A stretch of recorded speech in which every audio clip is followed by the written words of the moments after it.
guys, this is Ryan Holleen from Seaport Spine and Sport.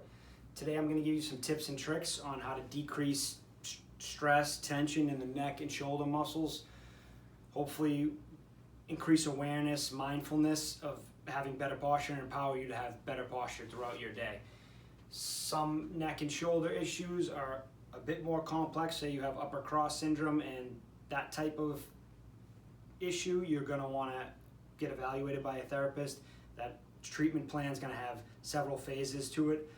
But if you're just having minor symptoms and you're looking for ways to decrease stress, this video is definitely right for you. First thing I'll talk about is your neck's feeling stiff and you want to twist and crunch and crack it. Don't do that. It's going to feel better temporarily, and then the pain is just going to come back, or the symptoms are just going to come back stronger than before after about 20 or 45 minutes. So what you can do instead, if you're feeling stiffness, you can do gentle stretches. Each side, you're going to do 10 seconds, light, just to where you're comfortable to each side.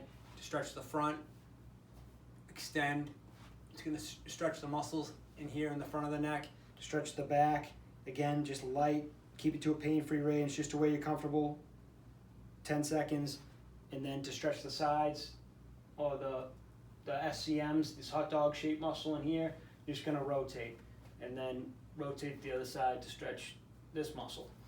You can also add combinations of these. So, this way, lateral flexion and extension will kind of stretch this area, or like this, or down and rotate to kind of get a better stretch in this area. Next, we'll move along to a simple trick, which a chiropractor told me a long time ago, and I always really enjoy, is just putting a book on top of your head and walking around the house. That's just going to help you adopt a more upright and neutral posture with the head and the neck. So book on top of the head, just walk around the house and try to make sure the book doesn't fall off your head. From there, I'm going to move on to talking a lot about forward head carriage. Forward head carriage can cause a whole boatload of issues. A few tips and tricks we can give you for that. One, chin tucks. Some people would recommend doing chin tucks, maybe 3 sets of 10 once a day. The chin tucks look like this. So basically, if you have forward head posture, you're gonna kind of poke the head just like a chicken. Tuck the chin. So it's not just this. It's also bringing the head back like this as well. So it's not just tucking the chin. It's also bringing the head back. Get the head back over the base of your neck. The further away your head is from the base of your neck, that's a lever with a weight on it, and that's going to create a lot of stress in this area. So forward head carriage is definitely a problem. Another thing you can do to combat forward head carriage is you can stand against a wall. Come around this way, Jess. Have your feet a few inches away from the wall, butt flat against the wall, shoulder blades flat against the wall, and head against the wall. And you're just going to stand here for about 2 minutes once a day. And again, this is just a way for awareness, mindfulness, get you into that more upright posture. One other thing I'll say that I'm seeing almost every day in the clinic, in the chiropractic office, is people that have forward head posture are also having suboccipital headaches right in this region at the hairline or the base of the skull. If you have a forward head posture, and this comes from Tom Myers in Anatomy Trains, if this is your posture, and every time you go to look up, you look up like this, you're only using the muscles in the suboccipital region. Normally with proper head posture, head and neck posture, when you look up, you should be accomplishing this movement by moving the whole head and neck. And this movement's accomplished with the muscles all along the neck, all the way down to the upper back extensors as well. It should look like this, but if you have a forward head carriage, you can see that the extension is only occurring right there, and that's putting a lot of stress in that suboccipital region and could be the cause of your suboccipital headaches. Moving on to the shoulders. Proper shoulder posture. My favorite thing to do is a really quick check to make sure your shoulders are in the proper position and not hunched over. Palms flat at the sides, on your thighs, right at your sides. What that's going to do is that's going to bring your shoulders back and down, and it's going to open up your chest. Not back and down, pulled down, just relaxed, and the chest open, and that's a much better shoulder posture. Another thing you can do, a mobilization technique to help loosen up some tension in that area. wall angels, or some people call them scapular wall slides, and they pretty much just look like this. It's a mobilization technique, kind of help loosen up the area, also going to help with posture, and some people really love this. It feels really good. You can, instead of going straight up and down like this, you can also go out at a 45-degree angle.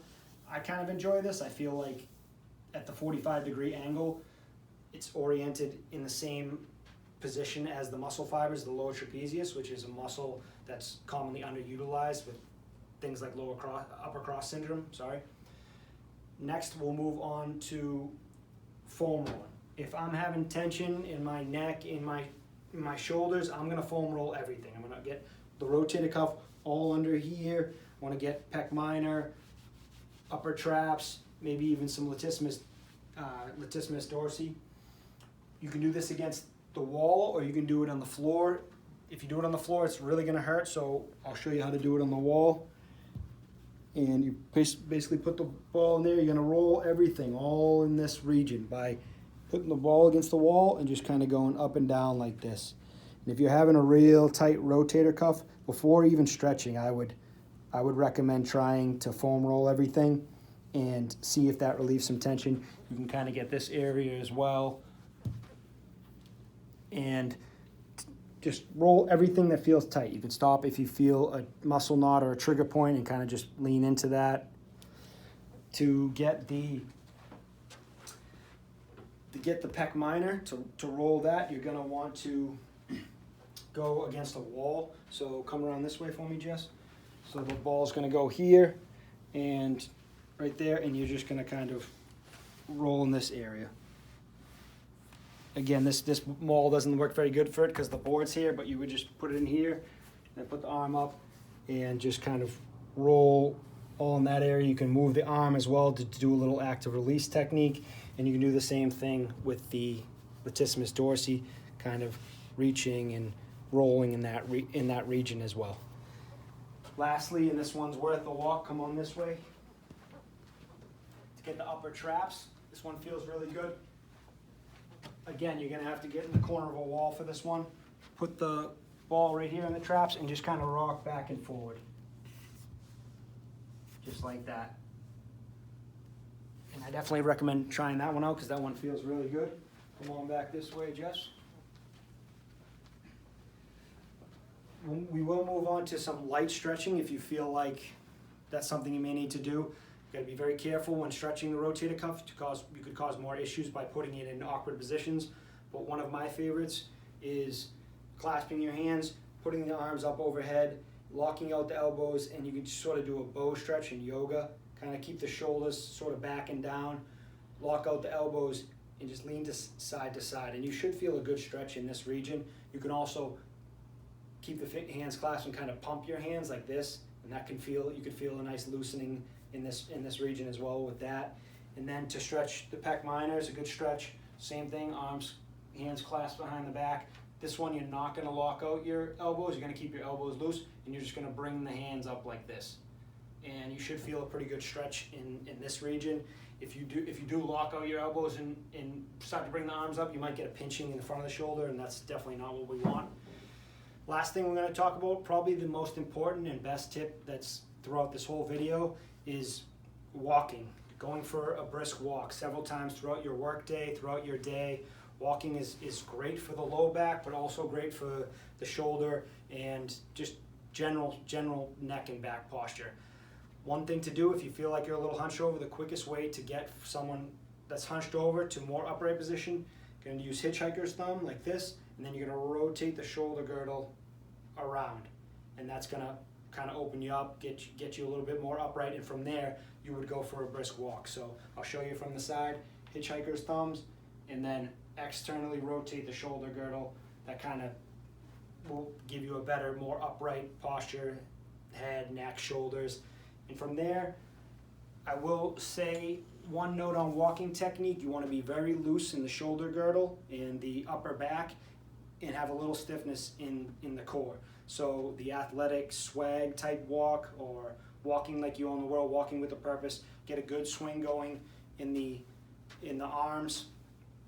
And swinging the arms, I don't mean the power walking that you see maybe the some people doing, not hinging at the elbow joints, you're going to be hinging at the shoulder, and that's going to help with the muscular sling when you're walking, so the arm is sort of the counterpart for the leg as it's swinging. So just will end this video with just me showing a nice loose free swinging walk. So hitchhiker's thumb, externally rotate the arms, and then from there you would go for a walk.